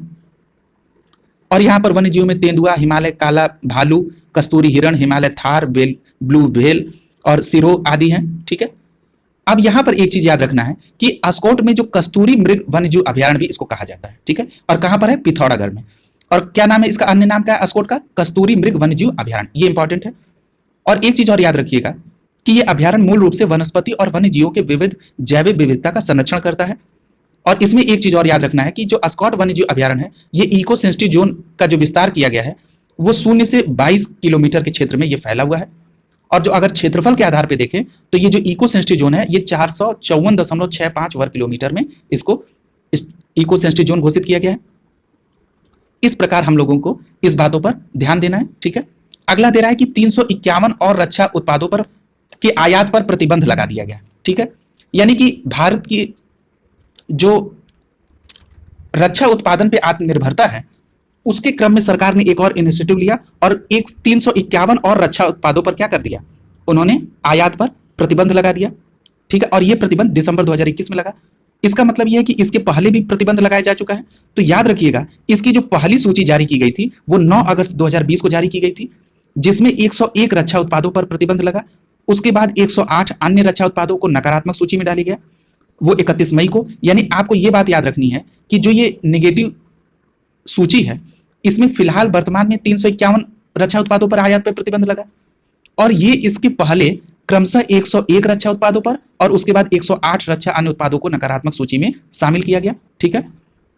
और ये प्रतिबंध क्यों लगाए जा रहे हैं, क्योंकि रक्षा उत्पादन में भारत की आत्मनिर्भरता को बढ़ाने के लिए। इतनी बात जानने के बाद ये जान लीजिए कि भारत जो है रक्षा क्षेत्र में उसने एफडीआई यानी फॉरेन डायरेक्ट इन्वेस्टमेंट में एक जो उसकी 2020 में जो 49% से बढ़ाकर उसको 74% कर दिया है। ये भी इंपॉर्टेंट है, यानी कह रहा है कि रक्षा क्षेत्र में उत्पादन बढ़ाने के लिए एफडीआई की सीमा को 49% से बढ़ाकर 74% कर दिया गया है। ये परीक्षा के दृष्टिकोण से इंपॉर्टेंट है, ठीक है। ये इस प्रकार ये कंप्लीट हो गया। अगला देखिए PSLV C-52 के 3 उपग्रहों का परीक्षण किया गया है, ठीक है। अब इन 3 उपग्रहों का परीक्षण कब हुआ, तो 14 फरवरी 2022 को हुआ।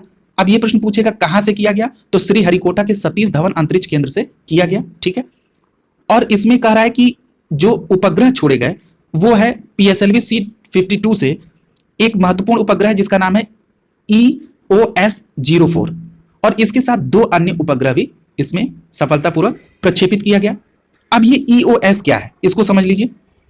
ये जो EOS है इसको कहेंगे अर्थ ऑब्जर्वेशन सैटेलाइट, ठीक है। ये अर्थ ऑब्जर्वेशन सैटेलाइट है। इसमें कहा जा रहा है कि इसमें एक रडार इमेजिंग उपग्रह भी लगा हुआ है, ठीक है। इस रडार इमेजिंग उपग्रह से क्या करेगा, ये कृषि वानिकी और आपदा प्रबंधन में इसको मदद मिलेगी, ठीक है। अब यहां पे कह रहा है कि ये 529 किलोमीटर की ऊंचाई पर स्टैब्लिश हुआ, ठीक है। और इसके आगे इंपॉर्टेंट जो परीक्षा के दृष्टिकोण से वो देखा जाए। अभी हमने देखिए आपसे जिक्र किया कि इसमें रडार इमेजिंग उपग्रह लगेगा जो मौसम की उच्च गुणवत्ता की, मतलब कैसा भी मौसम हो उसमें वो कृषि वानिकी और आपदा प्रबंधन के क्षेत्र में वो मदद करेगा। अगले में दे रहा है कि इसके साथ साथ यानी किसके साथ, EOS-04 के साथ 2 और छोटे उपग्रह है जिसमें पहला नाम है इनसेट 2D और दूसरा नाम है इंस्पायरसेट 1, ठीक है। अब ये जो इनसेट 2D, ठीक है, ये क्या करेगा, इसका काम क्या है, इसको एक बार मैं थोड़ा सा क्लियर कर दे रहा हूं कि जो इंस्पायर 1 है ये 1 साल इसका जीवन कार्य है और याद रखिएगा जो ये EOS-04 है इसका कार्यकाल 10 साल है, ठीक है, ये भी याद रखिएगा। अब यहां पर आगे ये देखते हैं, कह रहा है कि जो PSLV ने उड़ान भरी ये 54वीं उड़ान थी, ठीक है, जिसके तहत EOS-04 और इनसेट 2TD और इंस्पायर 1 को छोड़ा गया। ठीक है, अब इसमें एक बात और याद रखिएगा कि ये जो सैटेलाइट छोड़ी गई PSLV C52 के द्वारा, ये 41वां अर्थ ऑब्जर्वेशन सैटेलाइट थी।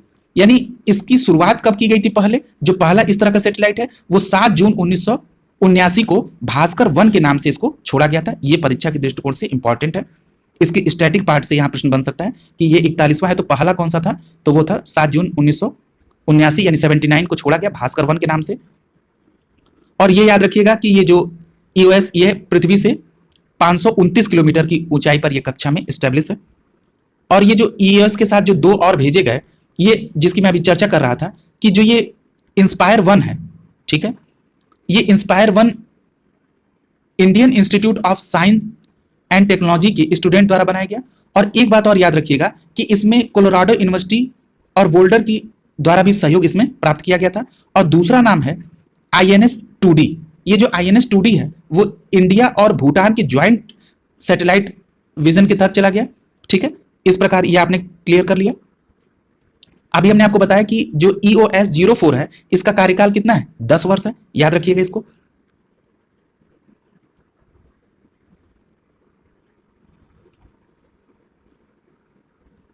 अगला इसमें देख लीजिए कि ये जो थर्मल इमेजिंग कैमरा लगा, ये अभी हमने आपको बताया था इस बात को। ठीक है, और यहां एक बात और याद रखिए जो मैं बताने जा रहा था कि INS-2TD जो है ये 6 माह इसका कार्यकाल रहेगा। ठीक है, ये बात आपको याद रखनी है यहां पे। ठीक है, अगला देखिए, हमने ये आपको बता दिया कि इसके साथ और किन किन लोगों ने शामिल हुए थे, ये हमने जिक्र कर दिया है। अगला देखिए, कह रहा है कि काजू वैली तमिलनाडु का नया पक्षी अभ्यारण्य। ठीक है, अब देखिए ये काजू वैली कैसा अभ्यारण्य है? तो ये तमिलनाडु का नया पक्षी अभ्यारण्य है और ये तमिलनाडु का 16वां पक्षी अभ्यारण्य, ये भी याद रखिएगा।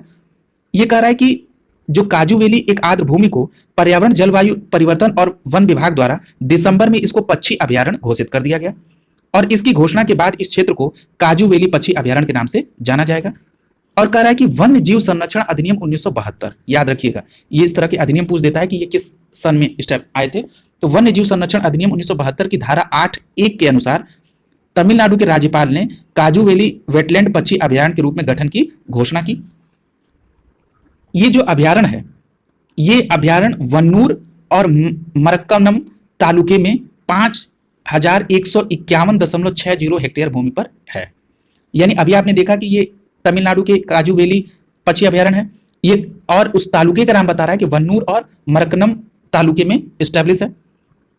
अब एक बात और यहां पर इंपॉर्टेंट है, उसको आप लोग ध्यान रखिएगा कि ये जो क्षेत्र है ये पर्याप्त पारिस्थितिकी और भौगोलिक महत्व के तहत काफी इसको संरक्षण आवश्यक था। अगला पॉइंट इसमें इंपॉर्टेंट है कि 670 स्क्वायर किलोमीटर में फैला ये काजू वैली वेटलैंड जो है ये पुलिकेट झील के बाद भारत की दूसरी सबसे बड़ी खारे पानी की झील है। ये इंपॉर्टेंट है, मैं फिर से रिपीट कर रहा हूं कि जो 670 स्क्वायर किलोमीटर में ये फैला काजू वैली वेटलैंड है, ये पुलिकेट झील के बाद भारत की दूसरी सबसे बड़ी खारे पानी की झील है। यानी अगर पूछा जाए कि भारत की सबसे बड़ी खारे पानी की झील पुलिकेट झील, उसके बाद दूसरी कौन है? काजू वैली वेटलैंड। ये कहां पर स्थित है? तमिलनाडु में स्थित है। ठीक है, और इससे जो लगा अभ्यारण्य उसको एक नया पक्षी अभ्यारण्य नाम दे दिया गया। ठीक है, अब देखिए ये कह रहा है कि पक्षी अभ्यारण्य स्थापना के बाद इस आर्द्र भूमि का बेहतर संरक्षण होगा। और हमने जो अभी आपको स्टार्टिंग में बता दिया था कि तमिलनाडु का ये 16वां पक्षी अभ्यारण्य है। ठीक है, और ये पूर्वी तट पर बंगाल की खाड़ी की तरफ स्टैब्लिश है। अगला पॉइंट इसमें काफी महत्व, यहाँ इंपॉर्टेंट एक ये बात हो जाती है कि यह स्थान जो है कौन सा, काजू वैली जो पक्षी अभ्यारण्य घोषित किया गया है, ये जो क्षेत्र है तमिलनाडु का, ये स्थान वनस्पति और जीवों की विविध प्रजातियों का घर है और मूल रूप से मध्य एशिया और जो साइबेरिया से लंबी दूरी के जो प्रवासी पक्षी आते हैं उनको ये आवास प्रदान करता है। इस तरह के भी प्रश्न बनते हैं तो याद रखिएगा, पूछ सकता है कि मध्य एशिया और साइबेरिया से लंबी दूरी से जो प्रवासी पक्षी आते हैं वो निम्नलिखित में से कहाँ आवास प्रदान करते हैं, और उसी में दे देगा काजू वैली पक्षी अभ्यारण्य या काजू वैली वेटलैंड। तो ये आपको ध्यान होना चाहिए। ठीक है, तो ये भी इंपॉर्टेंट फैक्ट है इसमें। अगला देखिए, कह रहा है कि देश की पहली डिजिटल जस्टिस क्लॉक, अब ये कह रहा है कि देश का जो पहला एक डिजिटल जस्टिस क्लॉक है वो लगाया गया है। अब पहले ये समझ लीजिए कि ये डिजिटल जस्टिस क्लॉक क्या चीज है। तो ये जो डिजिटल जस्टिस क्लॉक है ये एक तरीके का आउटडोर डिस्प्ले टाइप का एलईडी वॉल्व है, जिसमें क्या दिखाया जाएगा कि कितने मामले लंबित हैं या निपटारे होने उनकी जानकारी दी जाएगी। और ये जो पहला डिजिटल जस्टिस क्लॉक है वो कहां पर लगा है, तो वो गुजरात हाई कोर्ट में लगा है, ठीक है। और ये गुजरात हाई कोर्ट में लगा है। और एक बात याद रखिएगा कि इसमें गुजरात उच्च न्यायालय के अरविंद कुमार और सुप्रीम कोर्ट के जस्टिस MR शाह और बेला त्रिवेदी थी। इतना डीप में नहीं जाएगा, बस ये याद रखना है। और एक बात और यहाँ पे याद रखिएगा कि हाल ही के समय में जो राज्य की अदालतों में ई सुविधा का दायरा भी इससे बढ़ा है और इसमें ई कोर्ट फीस समेत अन्य भी सुविधाएं इसमें शामिल की गई हैं। इससे क्या फायदा होगा, इससे जो जस्टिस डिलीवरी सिस्टम है इसे और आसान बनाया जा सकता है।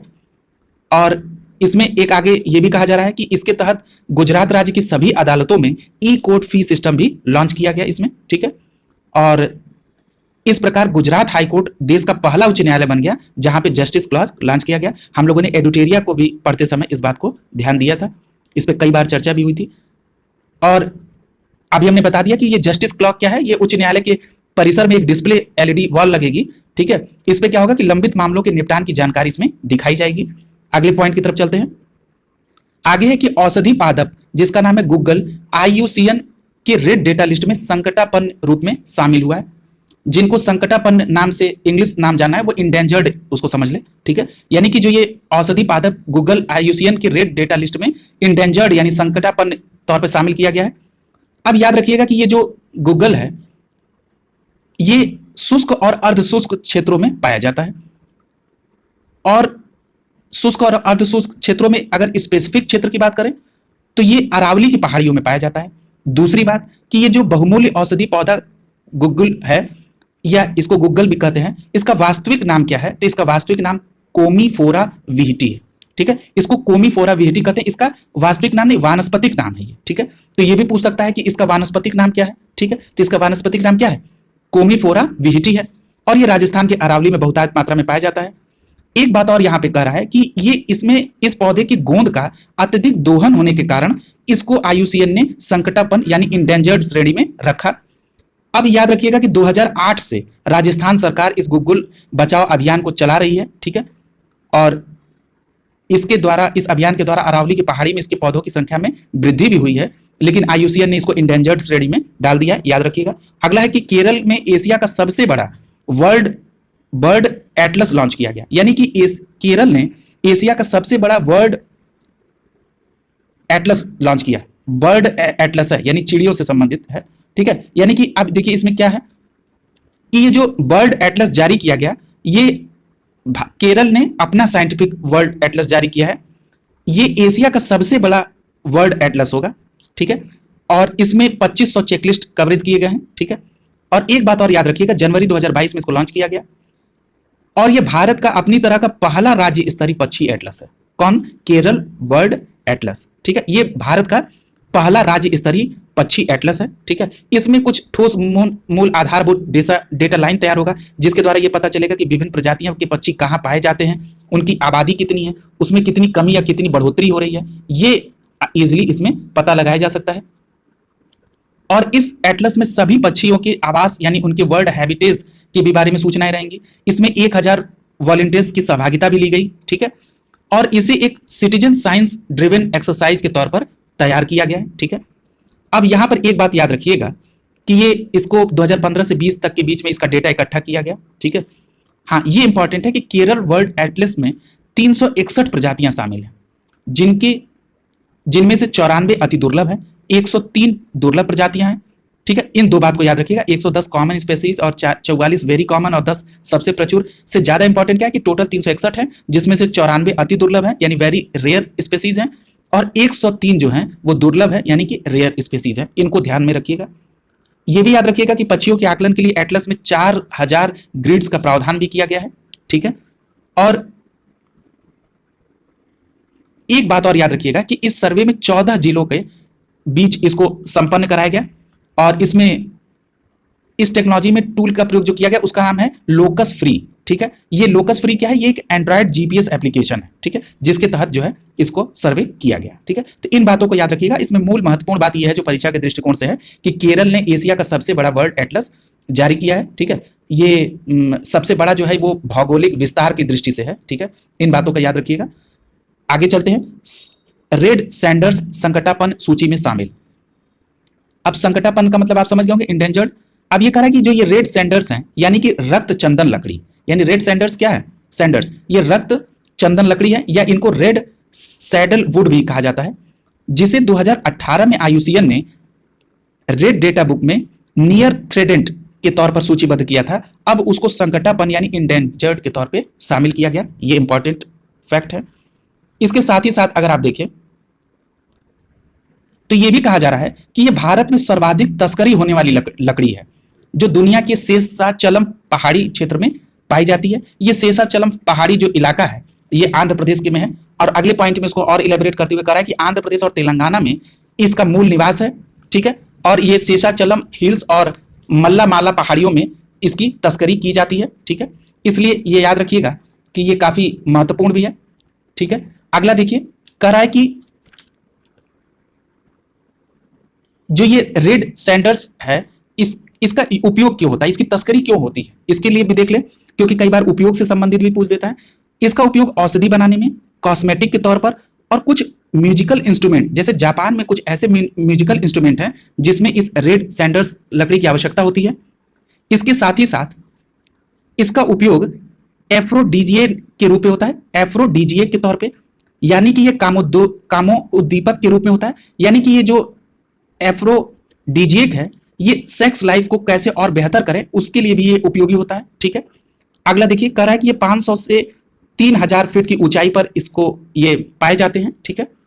और कह रहा है कि चीन, जापान और अन्य जगह पर भी इसकी तस्करी बड़े पैमाने पर होती है, यहां तक कि इसमें इसकी तस्करी में इंटरपोल की भी मदद ली गई, ठीक है। ये इसका था मेन कोर पार्ट। अगला है भारत वन स्थिति रिपोर्ट 2021, ठीक है। इसको कंप्लीट करके आज का ये सेशन हम लोग यहीं कंप्लीट करेंगे। इस रिपोर्ट में कई भी नई चीजों को भी इंक्लूड करेंगे, कुछ करेक्शन भी इसमें दिखा है उसको भी यहाँ पे समाहित करेंगे। चलिए शुरू करते हैं भारत वन रिपोर्ट। कह रहा है कि ये पर्यावरण, वन और जलवायु मंत्री द्वारा भारत वन स्थिति रिपोर्ट 2021 जारी की गई, 13 जनवरी 2022 को की गई। कह रहा है कि इस वन रिपोर्ट को तैयार करने में किसका उपयोग किया, किसके द्वारा ये जारी किया जाता है, तो ये भारतीय वन सर्वेक्षण FSI द्वारा इसको तैयार किया जाता है, ठीक है। इस बात को याद रखिएगा। और एक बात और याद रखिएगा, यहां दिया है कि ये भारतीय वन सर्वेक्षण FSI द्वारा इसको तैयार किया जाता है, और ये भारत के सरकार के पर्यावरण, वन, जलवायु मंत्रालय के अंतर्गत ये संगठन है। कौन? भारतीय वन सर्वेक्षण, यानी जिसको हम शॉर्ट फॉर्म में FSI कहते हैं।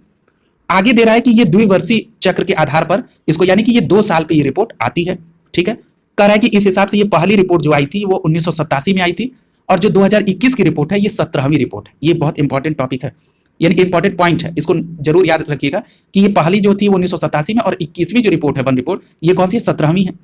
एक बात और याद रखिएगा, ये भी इंपॉर्टेंट है कि जो इस बार रिपोर्ट जारी की गई 17वीं रिपोर्ट, इसमें FSI ने भारत के बाघ अभ्यारण्य, गलियारों और शेर संरक्षण क्षेत्र में जो वन आवरण है उसके भी आकलन के लिए एक नया अध्याय प्रस्तुत किया है, ठीक है। ये भी इंपॉर्टेंट है कि पूछ सकता है कि इस बार की रिपोर्ट में क्या नया अध्याय जोड़ा गया, तो आप बता देंगे कि ऑप्शन में लिखा रहेगा कि बाघ अभ्यारण्य, गलियारे और शेर संरक्षण क्षेत्र के जो वन आवरण है उनको शामिल किया गया है।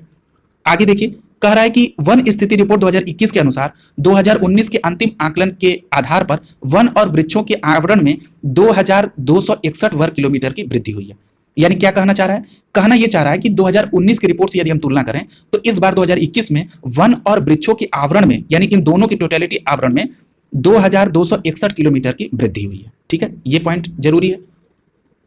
अब आगे देखिए, कह रहा है कि वन तथा वृक्ष आवरण रिपोर्ट के अनुसार भारत में जो कुल वन और वृक्ष आच्छादन है वो कितने हेक्टेयर में हो गया? 80.9 मिलियन हेक्टेयर में, जो कुल भौगोलिक क्षेत्र का 24.62% बनता है। यानी कि ये जो वन और वृक्षावरण का आवरण है ये 80.9 मिलियन हेक्टेयर। यदि आपसे किलोमीटर वर्ग स्क्वायर में पूछा जाए तो आप बताएंगे 8,09,537 वर्ग किलोमीटर, क्योंकि कई बार वर्ग किलोमीटर में सीधे डेटा दे देता है, तो ये भी बात याद रखिएगा यहाँ पे। और जो कुल भौगोलिक क्षेत्रफल में कितने पे है? 24.62 पे है। ये इंपॉर्टेंट है। अगला पॉइंट कर रहा है कि 2019 की तुलना में देश में कुल वृक्ष और वनावरण में जो वृद्धि हुई है वो वन क्षेत्र में कुल वृद्धि कितनी हुई है? 1540 वर्ग किलोमीटर की, ठीक है।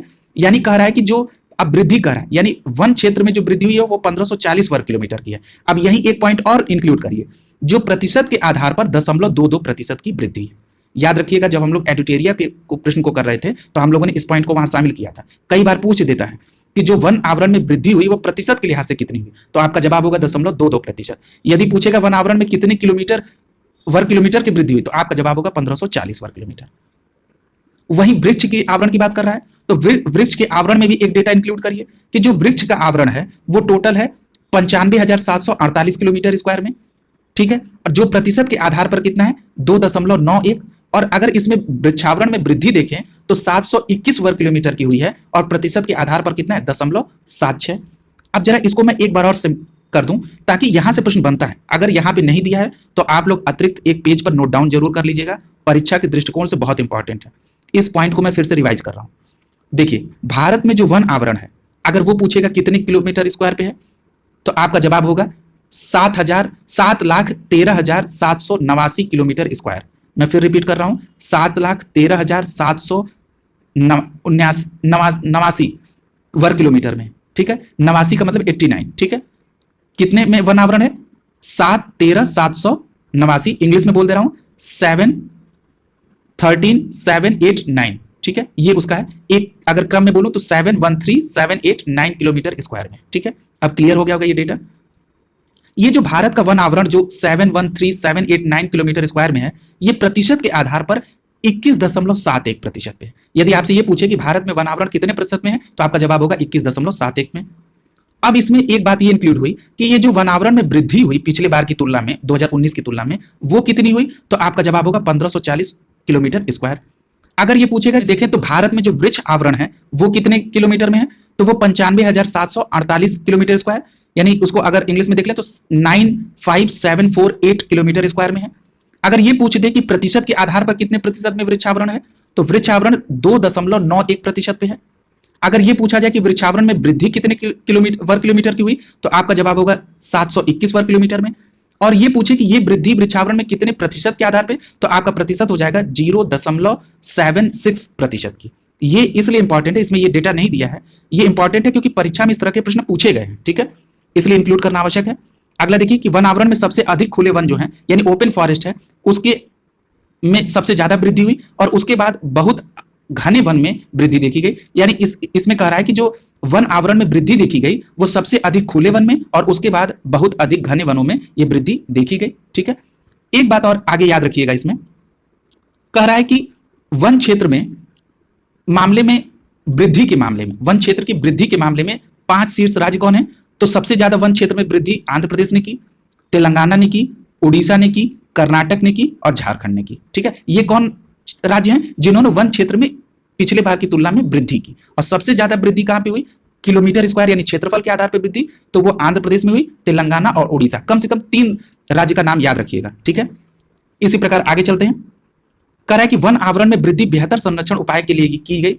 अगला कह रहा है कि क्षेत्रफल के आधार पर अगर बात की जाए तो सबसे बड़ा जो वन क्षेत्र है वो मध्य प्रदेश का है, उसके बाद अरुणाचल प्रदेश, छत्तीसगढ़, उड़ीसा और महाराष्ट्र। यानी प्रश्न क्या पूछेगा कि क्षेत्रफल के आधार पर सर्वाधिक वन आवरण वाला राज्य कौन सा है, तो नंबर 1 पे मध्य प्रदेश, दूसरे नंबर पे अरुणाचल प्रदेश, तीसरे पे छत्तीसगढ़ है, चौथे पे उड़ीसा और महाराष्ट्र। 3 नाम याद रखिएगा कम से कम, मध्य प्रदेश, अरुणाचल प्रदेश, छत्तीसगढ़, ठीक है।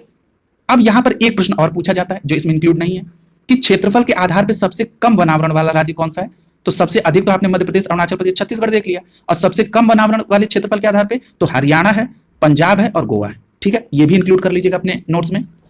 अगला देखिए, अगला पॉइंट कह रहा है कि रिपोर्ट के अनुसार पूर्वोत्तर राज्यों में सकारात्मक परिणाम प्राप्त नहीं हुए, यानी कि जो पूर्वोत्तर के राज्य हैं उसमें वनावरण में कमी हुई, और कितने की कमी हुई, तो पूर्वोत्तर राज्यों में 1020 किलोमीटर वर्ग 1 किलोमीटर की इसकी कमी हुई है, ठीक है, याद रखिएगा।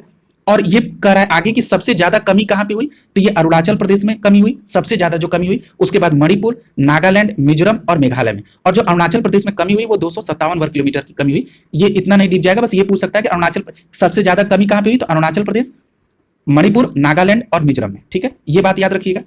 आगे कह रहा है कि रिपोर्ट के अनुसार यानी वन स्थिति रिपोर्ट के अनुसार 17 राज्यों और केंद्र शासित प्रदेशों में 33% से अधिक भौगोलिक क्षेत्र पे वनाच्छादन है, ठीक है, ठीक है। वनाच्छादन कितने पे है, अब देखिए ये 33% का क्या मतलब है, तो याद रखिएगा कि ये एक कानून के तहत या एक अधिनियम के तहत ये डिसाइड किया गया कि जो कुल भौगोलिक क्षेत्र है उसमें भारत का 33% से अधिक जो भौगोलिक क्षेत्र है वो वनाच्छादित होना चाहिए। उस मामले में 17 राज्य और केंद्र शासित प्रदेश ऐसे हैं जहां पर 33% से अधिक भौगोलिक क्षेत्र पे वनाच्छादन है, ठीक है। अब ये बात हो गई, और इसमें कह रहा है कि इन राज्यों में केंद्र शासित प्रदेश लक्षद्वीप, मिजोरम, अंडमान निकोबार और अरुणाचल प्रदेश, मेघालय में 75% से अधिक पर वनाच्छादन है। ठीक है, तो अब एक बात और याद रखिएगा, ये क्या कह रहा है, इसको जरा एक समराइज कर दें, क्योंकि यहीं पर एक आगे चल के त्रुटि भी मिलेगी आपको। अब पहले इसको समझ लीजिए कि कह रहा है कि, अब इसको समराइज कर रहा हूं, 17 राज्यों और यूटी में 33% से अधिक भौगोलिक क्षेत्र में वनाच्छादन है। यानी कि 17 राज्य और यूटी मिलाते हुए 33% से अधिक भौगोलिक क्षेत्र पर वनाच्छादन है। और इन 17 राज्यों में से 5 ऐसे राज्य और यूटी हैं जहां पर 75% से अधिक वनाच्छादित है। उन्हीं 5 का नाम यहां पे जिक्र कर रहा है, लक्षद्वीप, मिजोरम, अंडमान निकोबार, अरुणाचल प्रदेश और मेघालय। याद रखिएगा, यानी कि ये जो 5 नाम आप देख रहे हैं ये इन्हीं 17 में से हैं। ठीक है, अब आगे देखिए क्या कह रहा है, जबकि 12 राज्य और 7 केंद्र शासित प्रदेशों में 33% से 75% के बीच है। जब टोटल 17 राज्यों में 33% से अधिक है, और यहां आप कहेंगे कि 33% से 75% के बीच में 12 राज्य और 7 केंद्र शासित प्रदेश, यानी दोनों को जोड़ दिया जाए तो 19 हो जा रहा है, और वहां टोटलिटी में 17 है। यहां पर टाइपिंग एरर हो गई है, ये जो 7 लिखा है इसकी जगह पे आप स्लैश समझिएगा। ठीक है, इसको प्रॉपर पीआईबी की वेबसाइट से कंफर्म किया डेटा है, क्लियर कट, बिना किसी कंफ्यूजन के तुरंत इसको करेक्ट कर लीजिएगा। यानी जहां पर 12 राज्य 7 लिखा है, यहां स्लैश समझिएगा इसको। ये 12 राज्य और स्लैश यूटी का जो वन क्षेत्र है वो 33% से 75% के बीच में है। ठीक है, ये बात यहां पे याद रखनी है आपको। ठीक है, और उन्हीं 12 के नाम दिए हैं, मणिपुर, नागालैंड, त्रिपुरा, गोवा, केरल, सिक्किम, उत्तराखंड, छत्तीसगढ़, दादर नगर हवेली, दमन दीव, असम और उड़ीसा। ठीक है, तो ये मिसप्रिंटिंग हो गई थी, ये पॉसिबल है, इसको करेक्ट कर लीजिएगा, ये सबसे महत्वपूर्ण है। अगला देख लीजिए, कह रहा है कि सर्वाधिक वन सघन की श्रेणी में क्षेत्रफल के आधार पर देखा जाए तो कान्हा से नवेरा गांव, नागजीरा, तड़ोबा, इंद्रावती कॉरिडोर सबसे ज्यादा सर्वाधिक सघन वन श्रेणी में सबसे ज्यादा क्षेत्रफल इसका है। ठीक है, दूसरा देखिए, कह रहा है कि इस कॉरिडोर का जो मध्यम और सघन में भी जो है, इस आधार पर भी अगर हम देखें तो नवेरा, नागजीरा, तबोड़ा, इंद्रावती कॉरिडोर उच्च सघन और मध्यम सघन में भी इसका सर्वाधिक क्षेत्रफल वाला ये क्षेत्र है। ठीक है, अगला देखिए, ओपन फॉरेस्ट और खुले वन की श्रेणी में पेंच, सतपुड़ा, मेलघाट कॉरिडोर जो है वो क्षेत्रफल के आधार पर प्रथम है। किसमें? ओपन फॉरेस्ट में, यानी खुले वन श्रेणी में पेंच, सतपुड़ा है। अगला दे रहा है कि राजस्थान और मध्य प्रदेश का जो रणथंभौर, कूनो, शिवपुरा, माघौराव टाइगर कॉरिडोर है वो सर्वाधिक वनाच्छादित वाला टाइगर रिजर्व है। अगर आपसे ये पूछे कि सर्वाधिक क्षेत्र वनाच्छादन वाला टाइगर रिजर्व कौन है, तो आप बताएंगे कि राजस्थान मध्य प्रदेश का रणथंभौर, कूनो, शिवपुरी, माधव क्षेत्र टाइगर कॉरिडोर सबसे ज्यादा वनाच्छादित है। याद रखिएगा, इस बार इसको एक नए चैप्टर के तौर पर शामिल किया गया है। ठीक है, इसलिए यह प्रश्न पूछे जाने की संभावना ज्यादा है। अब इसमें कुछ चीजें ऐसी हैं जो नहीं दी गई हैं, लेकिन वो परीक्षा के दृष्टिकोण से इंपॉर्टेंट है। हम मैंग्रोव वन कवर करने चलें तो उसके अलावा जो इसमें फैक्ट इंक्लूड करने हैं, जरा उस पर भी चर्चा कर लेते हैं। अभी हमने आपसे बताया कि क्षेत्रफल के आधार पर सबसे ज्यादा वनावरण क्षेत्र मध्य प्रदेश, अरुणाचल प्रदेश, छत्तीसगढ़, उड़ीसा और महाराष्ट्र में।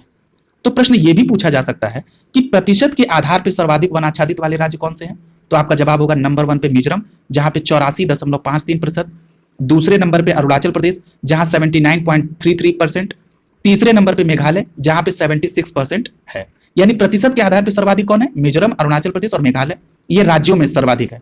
अगर ये पूछे कि प्रतिशत के आधार पर यूटी में यानी यूनियन टेरिटरी में सबसे नंबर 1 पे कौन है, तो आपका सही जवाब होगा लक्षद्वीप नंबर 1 पे है। एक बात, उसका कितना है? 90.33 है। दूसरे नंबर पे अंडमान निकोबार है, ठीक है, 81.75 है। ठीक है, अगर आपसे ये पूछे कि प्रतिशत के आधार पर सर्वाधिक वनाच्छादित और राज्य और यूटी एक साथ मिला के पूछे, तो आप नंबर 1 पे रखेंगे लक्षद्वीप। क्यों? क्योंकि इसका 90.33 था।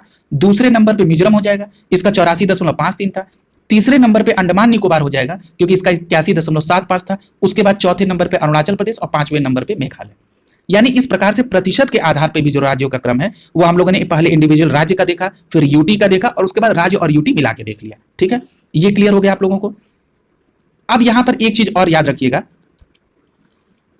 कि अगर ये पूछ दे आपसे कि बहुत घने वनों में अरुणाचल प्रदेश का जो मध्यम रूप से घने वनों में मध्य प्रदेश और खुले वनों में मध्य प्रदेश प्रथम स्थान पर है, मतलब इसको भी समझ लीजिए।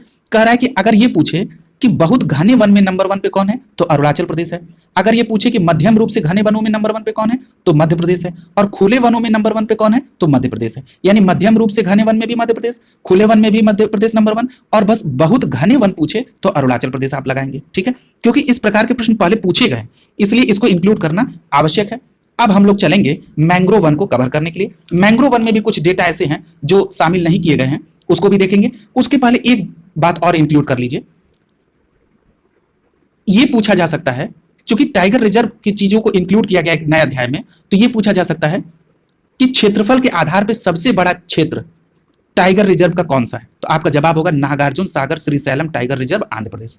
एक बार रिपीट कर रहा हूं फिर से कि अगर ये पूछे कि क्षेत्रफल के आधार पर सबसे बड़ा क्षेत्र टाइगर रिजर्व में, तो आपका जवाब होगा नागार्जुन सागर श्रीशैलम टाइगर रिजर्व आंध्र प्रदेश।